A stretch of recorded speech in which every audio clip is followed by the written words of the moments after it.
Am I wrong for not taking back pajamas my boyfriend's girl best friend wore?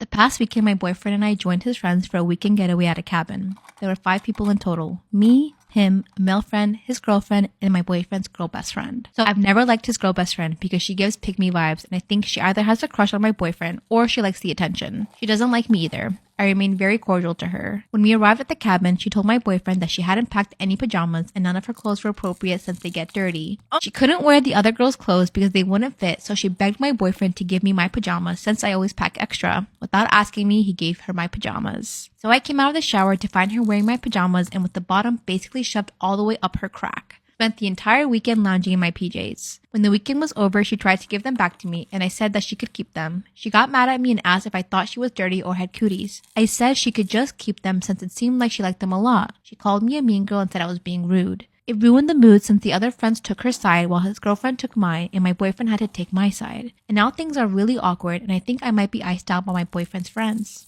Am I the asshole?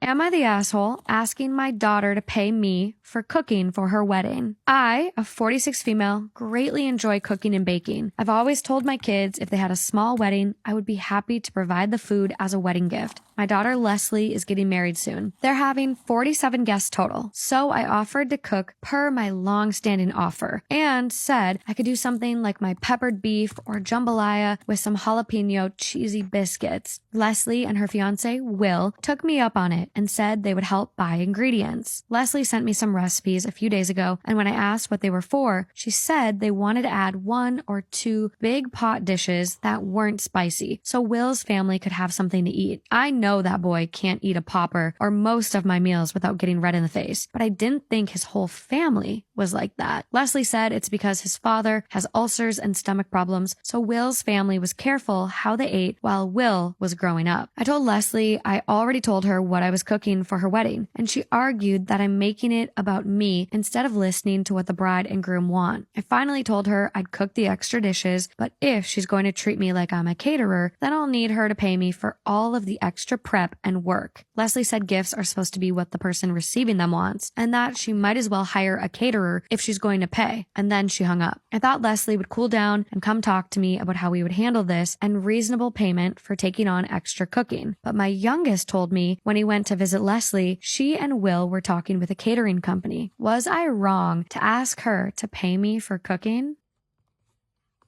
These are all the things that went wrong on our wedding day and also why it just didn't really end up mattering. Firstly, I got 4 hours sleep the night before the wedding and I snapped this fingernail the night before when I was doing my nails and then ended up doing my nails until 1:30 in the morning, which was not ideal considering my alarm was set for 6:30, but it was actually fine. I ran through the day on adrenaline and it didn't really end up being a problem, which was surprising. Also, morning of the wedding, I snapped my thumbnail trying to get something out of a cupboard. I just had to glue it and hope for the best, and I mean, it's still going strong. Also, the morning of, I snapped this necklace as I was putting stuff into the car. For some reason it was in my hands and I was rushing about and I caught it in the car door and it just snapped in half, and so I just had to leave it. I was potentially going to wear it on the day, but it just had to stay. We had to go and my dad did manage to fix it. I ended up wearing a different necklace anyway, so it was all fine. The actual night before the wedding, me and James realised that we forgot to order a cake stand. For our wedding cake, we had a small cake and then cupcakes, and we planned to have a tiered stand to have the cake on the top and then the cupcakes underneath on another layer, but we just completely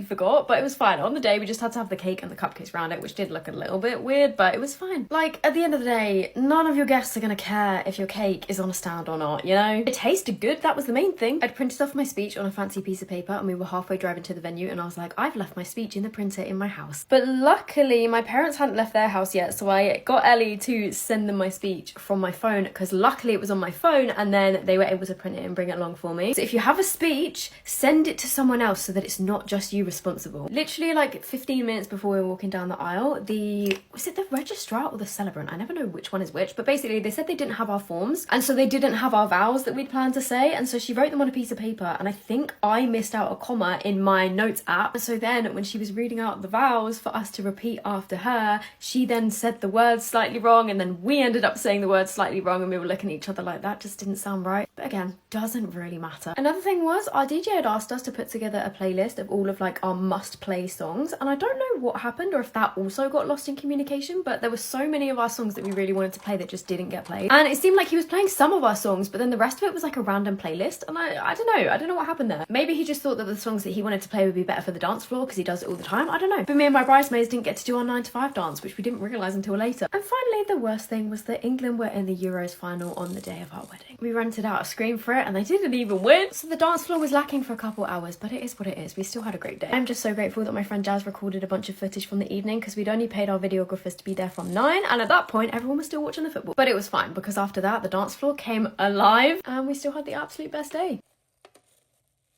I'm gonna admit some things I did in my past relationships that I'm actually proud of. It was a little crazy, but like I did what I had to do. One of the guys that I dated in high school, we're actually together for a couple of years, but I was suspicious that he was talking to other girls behind my back. So I went to his house at night one time and I stood in his window. Obviously he didn't know I was there, but I was just looking in his window watching what he was doing on his phone because his bed was right under his window. Just watch him. I never saw anything juicy, but I did see him enter his password in like one of his apps. So I went back home and I tried that password out on Instagram and I got into his account. I was 16 at the time, so this was like 8 years ago. That is crazy. Anyways, I was snooping on his Instagram and I noticed that in his search history it was full of girls' Finstas, and it wasn't like the regular Finstas, it was called like a Scandies account.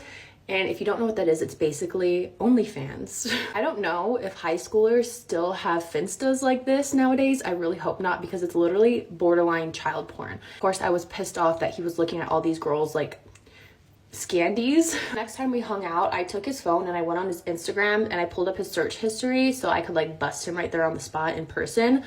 And his search history was cleared. So he had cleared his history before we hung out. I was like, what the fuck? I was so excited to like yell at him. I was 16. I loved the drama. So I went in the bathroom, logged into his Instagram through my phone, and I researched up all the girls so they would pop back into the search history.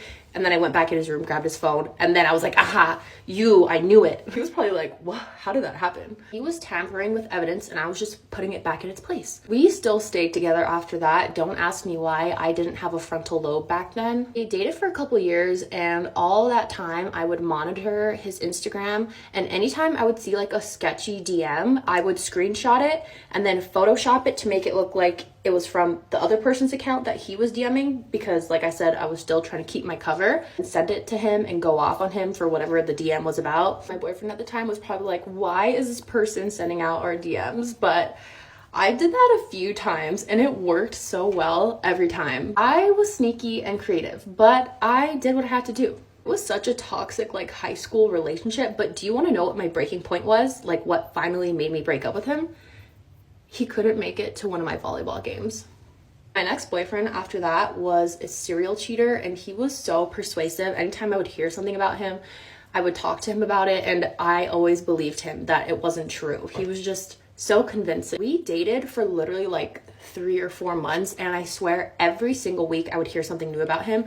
And so finally I decided to just set him up, and I kind of recruited this girl to go hit him up and see what he would do. In a way, it worked out in my favor, but it also kind of backfired because the girl I recruited to hit him up actually liked my boyfriend, and they actually hung out and did stuff together when that wasn't the plan. I just wanted to see if he would like DM her back, but they actually ended up like hanging out, and the girl actually had a boyfriend at the time, which is tea. So yeah, it worked out. We broke up. And then there was another guy. This was actually towards the beginning of college. We were seeing each other for a while, and I had found out that he had Tinder pretty much the entire time. And of course he hit me with the, oh, like I don't even use it, like it's inactive. But I already knew from the get-go that that was a load of bullshit. So I did what any normal girl would do. I made a catfish Tinder account. Guess what? I matched with him within the hour of making that account. And then he messaged me on the catfish Tinder account, and I remember I was trying to get him to like come and meet my catfish person at the park. Like I was trying really hard to get him to go, but I wasn't gonna be there. I was not about to blow my cover. I just wanted him to show up at the park and have no one be there. But I think he was like busy that day or something. I don't know. It didn't work out, but I ended up just like ending things with him. I know that that crazy girl is somewhere deep down inside. I am just so thankful that Vance doesn't do anything to bring out that side of me. Those really were the days. Like, the drama was just top tier. Like I said, I have never admitted to any of this out loud before, so if you're one of my exes watching this, I just want to say I'm not sorry. You deserved it. Story time on how I got adopted. I'm not gonna go into detail. I'm just gonna give you guys like the timeline of when I got taken away, when I was in foster care, when I got adopted, etc., etc. So when I was 3, my brother was 2, we both got taken into a foster care home, and I literally had no idea at the time that I was going into foster care. I thought that I was going to McDonald's, I'm not gonna lie. I don't know how I didn't pick up on the fact that I was leaving my house for good when I saw the blue bag with all of my toys in it. A McDonald's a day keeps the delusion away. So me and my brother both live in that foster home for a year until I get separated from my brother and put into a completely separate foster home. And at the time, I don't think I processed properly that I had been taken away from my brother. Like, I was happy to be an only child. Sorry to my brother, I'm not saying his name because he won't want it to be on here, but I'm sorry if you see this. But I was so happy being an only child. I think I honestly just liked being like the little princess and being the like center of attention all the time. But then a year later, so a year after being separated from my brother, he actually comes to live with me in the foster home that I am currently in. I remember that day so vividly, but my brother was just stood at the door with his suitcase, and his suitcase had little stickers on it, and I was showing him the garden of the foster home. We were jumping on the trampoline. It was just so wholesome, and it's a day that I don't think I'll ever forget. Then, flash forward a year later, we meet our current parents, so our family, our parents, the people that are going to adopt us, and we just kind of like play in the garden with them, and it's a really fun experience. I'm not gonna lie, I thought they were just people like coming around to play. Like, I thought I had new playmates. I thought I was living the dream, which, I mean, obviously I was, right? No, I'm kidding. But yeah, I had no idea that the purpose that they were there was to actually adopt me and my brother. Then flash forward a few weeks later, they actually come to like adopt us. The day I had to say goodbye to my foster carers from that foster home was the most emotional goodbye I think I've ever had in my entire life. Like, I was eating Maryland cookies on the way to my new home, but I literally was crying my eyes out. Like, why couldn't you just be happy? My dad was on, I think it was adoption leave. I think that's literally what it's called. So he was on adoption leave at work, and he took a year off to take care of me and my brother and, you know, get to spend time with us and make memories and stuff. Then after the summer that we got adopted, both me and my brother went into our new primary school, which actually, low-key, guys, it was a good-ass primary school. Like, it was top fucking tier. Like, I'm not even gonna lie to you guys. Like, don't get me twisted. There were parts in that primary school that I fucking hated. Like, I wanted to be out of there ASAP. But, like, low-key, when I think about it, I really do miss it because the experiences I had there were just so cool. I was low-key such a goody two-shoes though. Like, I would do everything the teacher said and they all loved me for it. But looking back, I feel like I should have taken more risks. The reason I haven't really gone too much into detail with like my trauma and stuff is because I don't really want to relive that. And I know if I bring that all to social media, people will just constantly talk about it. So I thought I'd just keep the trauma out and just give you guys like a nice little timeline of events. Anyways, yeah, that's just a clear up for the people asking me if it's fake or not. It's not. I am adopted. I'm only speaking American because I feel American today. Hakta. Am I stupid for letting my bestie and my boyfriend hang out together alone? I have been told by everyone I know that I am the stupidest girlfriend alive. Now let me explain why. My boyfriend and I were in a situationship for about 4 years. Yeah, that's a really long time. And I was obsessed, so I never wanted to let go of it, even though he never wanted to have a serious relationship with me. He even went as far as telling me that he had 4 other situationships at the same time as me. But this didn't make me want to be with him any less. Finally, my entire family, my cousins, my moms, my sisters, and my brothers, they all managed to convince me that I needed to ask for something more serious or before I needed to move on. So I did. So I went to him and I gave him an ultimatum. If you don't want to be with me, then we need to end things. And miraculously, he said, yes, I want to be in a relationship with you because I don't want to lose you. This was the happiest day of my life, which is so sad, right? And after that, he started showing up. He would come pick me up from work, take me out to dinner every single weekend. He would plan every single date. He would text me nonstop throughout the day. Well, it's been a year now and we're pretty happy. If anything, he's the one that's become very jealous because I get hit on a lot. But finally, after begging him to be in a relationship with me, he committed. It was almost like he overcommitted. He was perfect in every single way finally, but then he became jealous. You see, I get hit on a lot, and because we started hanging out together more, he started seeing it, and this made him go crazy, which made him want me even more. And this is when he met my bestie. Now let me explain why they hang out alone together. They have so many things in common, things that him and I do not have in common. For example, they are both obsessed with video games. They also love drag racing. They both love riding motorcycles, and they're addicted to cartoons. I was so happy because they got along so well. My bestie is a little bit of a tomboy, so this is why it doesn't bother me. So they started hanging out at my place. We would play video games for about 6 hours, and then they would ride their motorcycles. But my mom, my friends, and my family think this is so wrong. They think my bestie is trying to steal my boyfriend away. I didn't think that was true. But then my boyfriend canceled the date with me because he wanted to play video games with my bestie. And he's hanging out at his place with my bestie, and that's when he calls me to cancel a date. He explains that him and my bestie are on a roll and that they've been playing this video game all day and they don't want to stop. And I was like, okay, sure. But as soon as he hung up the phone, I started to cry. I called my mom and explained to her, and my mom told me that I needed to get rid of my bestie and that this was totally wrong of them to be hanging out alone. I decided to tell my bestie that I wasn't comfortable with this. I did not expect her to react this way, but she got angry at me. She told me her loyalty was to me and that I should trust her. Then I told my boyfriend separately, and then he got mad at me too. He said that I shouldn't be listening to my family and that he would never cheat on me, especially with my best friend. Even though I told him I wasn't comfortable with this, they still continue to hang out, but in my apartment. My family thinks something's going on, but I don't know what to believe. Are they overreacting or am I underreacting? What do you think I should do?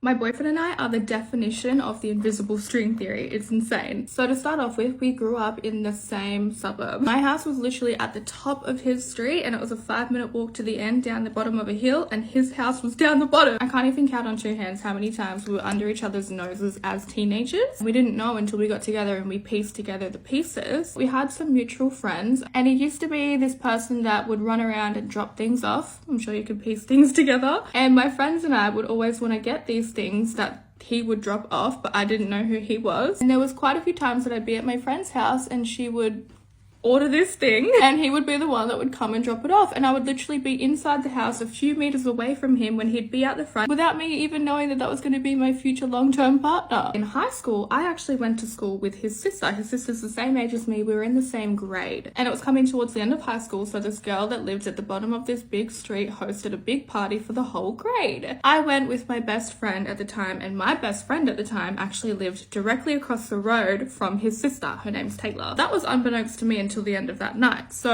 I had the party, it was all fun, and then to get home to my best friend's house, we had to walk up and around this massive hill to the top of the hill, and when you're drunk, it's not very fun. I can't remember exactly what happened, but basically Taylor had an argument with someone. I think she was pissed off, so she ended up storming off and leaving the party, and Mackenzie and I were like, well, it's our time to go anyway, we'll walk with you, Taylor. And we walked her all the way up the hill and walked her home to make sure that she got home safe. Then I walked on to the other side of the road into Mackenzie's house and stayed there, and I used to stay there a lot, like so often. Meanwhile, unbeknownst to me, my future boyfriend was living directly across the road. So in year 12, we had our normal formal after party as you do, and I went with my best friend at the time, and guess who was hired as the security guard for the after party? My boyfriend. But it's funny because I don't actually remember his face, but I remember him as a person, because all of the girls in the grade I remember were like, oh my god, that security guard's so hot. Like everyone had the hots for him. It's so funny because I remember thinking to myself too, oh yeah, that security guard is really hot, but I don't remember his face. The craziest part that I didn't even see until a few years into dating my boyfriend was the fact that I had filmed him without even knowing. My best friend at the time, she was dancing with him, and I, being me, was filming my best friend being like, oh my god, she's dancing next to the hot security guard, like haha. Little did I know that was my future boyfriend. And even when I met my boyfriend, I didn't remember that video even existed until I was going through like my old photos and videos one day, and I was like, this is you. Like, what? But it doesn't even stop there. It was just as bad, if not worse, when we broke up. So towards the end of last year, we broke up for a couple of months. We went fully no contact, essentially straight after the breakup. So for example, we went to the same gym and I knew his routine because he was in a strict sales job and had like a set routine for everything. So I was like, right, I know his time. I'm not going to go at that time because I don't want to see him. I would make a conscious effort to go to the gym at a different time. And he's obviously assumed the same thing. Like, oh, she knows that I go at this time. I'm going to switch my time and go at a different time. And we bumped into each other and I was like, oh my God, like what the fuck? The next time we went to the gym, again, different time, bumped into each other again. It was like, oh my God. So because that kept happening, I was like, something needs to change. I got to go to a different gym. I need to spice it up. I cannot keep seeing him. So I went to one that was like half an hour away from my house. Mind you, me and my boyfriend had never been to this gym together beforehand. It's very big and it was a little intimidating. I was like, he's never been there before. He's probably not going to go there. He's going to keep going to that normal gym. I'm going to go to that other gym. The day that I go there, it was a Saturday in the morning, very early. Both things that neither of us would usually do. I pull into the car park. Whose car do I see? His car. My heart sank. I was like, oh my fucking God. Went in, didn't see him anywhere. I assumed that he was probably there with his cousin and he does boxing. So I was like, he's probably in the boxing section. I'm not going to see him. I'm going to be in the weight section. It's going to be fine. So I'm in there. I'm having my session and then my water bottle empties. And to get to the water bottle station, you need to go out of the gym and sort of like in the middle section, like near the lobby kind of thing. I went to do that. And as I'm walking out the doors to go to the lobby to fill up my water bottle, who's going to walk into the gym? None other than my boyfriend, or ex at the time, should I say. My heart sank when I saw him. I was like, what? After us having a conversation when we got back together, we pieced it together that he had never been to the gym either, and that was actually his first time at the gym too. But it didn't stop there. One time at a later date, still during the breakup, I was at the most random service station. It wasn't near either of our houses. I went there with my girlfriend. It was attached to a Guzman Gomez, so we parked like in front of the Guzmans to make our order. I'm sitting there on the phone trying to place my order, and who do I see walk past the car to go in to pay for his petrol? It was like 7 o'clock on a Friday night. I was like, what the hell? Neither of us would usually go to that petrol station either. It was the most random petrol station. It was like we were trying to go to different places to avoid each other, but we'd somehow keep bumping into each other. Another time during our breakup, I decided to go for a nighttime walk at this random walk that no one really goes to at nighttime. I'm walking along, and as a woman, it's scary walking along the beach by yourself. So I had my earphones in, but anytime I'd see someone, I'd turn my music right down. My eyes are really bad, so then I saw someone in front of me coming towards me in a red hoodie, and I was like, I'm gonna turn my music off, make sure I'm like really present, just like eye him out. But I didn't realize until the last second when he was next to me, it was my boyfriend, and I was like, oh, hi. And he was just as confused as me because it was the most random time of night. Neither of us lived near this spot, and we were like, what are you doing here? Now that one can be a story for another time, but that's actually the night that we ended up rekindling. So yeah, you tell me, do we have the invisible string theory? Story time of how I became a Dallas Cowboys cheerleader. I've gotten so many questions on this topic, so I thought it'd be fun and perfect to talk about while I'm getting ready. My senior year in high school, I was reached out to on Instagram by the head recruiter at the Dallas Cowboys cheerleaders. She had came across one of my posts from my senior year solo that I posted on Instagram and DM'd me off of that. At first, when I saw her DM, because at the time she did not have an actual Instagram profile, I thought it was a scam and not real. The timing could not have been more perfect because at the time in my senior year, I was very confused and lost as to what I wanted to do and if I wanted to go to college for dance or where exactly my next life chapter was going to take me. When she reached out to me, I felt like that was a sign. If there was a sign from God, that was the sign that I should go for that dream. After looking more into that DM and realizing that it was not a scam, this was the actual recruiter, I started talking it over with my family and saw if this would be a realistic dream for me to try to go for. My family was so supportive, and as soon as I knew that this was what I wanted to do and trained for, they were the first ones to say, you have to do this, and an opportunity like this, you have to go for it. I was still only 17 when I graduated, so I ended up taking that next year to train and spend it with my family. I went to a year of college and then also taught dance and saved up as much money as I could before coming to Dallas. I think it was meant to be that I had to wait a year because I was always so go with being in competition dance as well as on my cheer team and dance team in high school. I was able to take that year after graduating to be with family and kind of live a normal life. Once I knew that I wanted to for sure try out that next year, once I turned 18, I continued to talk with the recruiter, and she helped me so much and was able to set me up with some of the current DCCs, and they helped me because my schedule at the time was crazy and I was not able to travel out to Texas for prep classes. They were so helpful, and I would send them videos of me doing DCC choreography, and they would give me corrections and told me everything I needed to work on. It's crazy to look back on because I was doing college classes during the day, and then I was teaching every day of the week and taught from like 1:30 until 9. So I would wake up before my college classes and stretch and practice kicks, and looking back, I honestly don't know how I did that all, but I wanted DCC so bad. It was so worth it because I would do anything to make sure I was prepared. I was such a homebody and always thought that after I had graduated high school that I would go to college locally and then maybe cheer on a professional team, but local as well. I never thought that I would move to Texas and become a Dallas Cowboys cheerleader. I had watched the CMT Making the Team show, but I always thought of DCC as more of a dream and looked at those girls so highly that I never thought it would be possible for me. When the recruiter reached out to me, it showed me that I should go for that dream and that I could maybe make it a reality. I truly had no expectations and was just taking the process day by day. My first goal was just to make it past first round. I wanted to make sure that I was as prepared as I could be and that I did everything in my control to be my best. But other than that, I knew that whatever was going to happen was meant to be and that everything would be okay. Once I turned 18 and then first round submissions came, I submitted for the first round. I don't think I truly realized how that one submission was going to change the rest of my life in the most amazing, best way possible. I remember the day that the email was going to be sent if you made it to the second round. They tell you what day the email is being sent, but they don't tell you what time. So I remember that day felt like the longest day of my life. It was a Friday. I was teaching and my family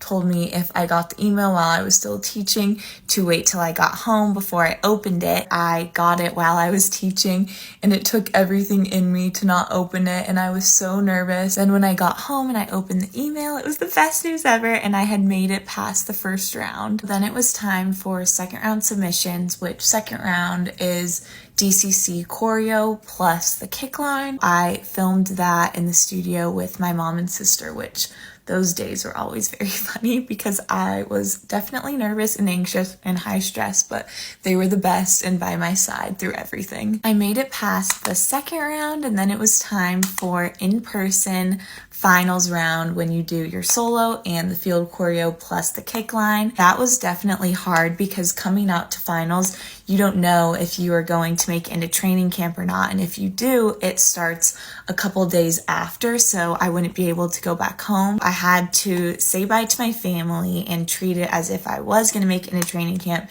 because you just never know. That was the hardest part of this whole thing, was leaving my family because I am such a family girl and homebody, but they have been the best support system and I truly would not be able to have done any of it without them. Finals day was such a nerve-wracking day and I didn't know anyone, but everyone was so sweet and welcoming. I remember waiting that day.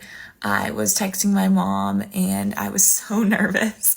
I thought I was gonna puke. But once we went out on the field and they told us if we made it into training camp or not, I have never been more excited and happy. And I remember when my mom picked me up because she came out with me, I was crying and she was crying, and it was one of the best days of my life. Being so young, I just didn't know how everything was going to work out, but making it into training camp, I think that was the first moment where I realized, like, wait, I can actually maybe do this. I moved into the hotel that they put us in, and we had a 9-week-long training camp, and it was crazy. After 9 weeks of training camp, they announced that I had made the team, and that was definitely the happiest day of my entire life. And that's how I became a Dallas Cowboys cheerleader. Bye!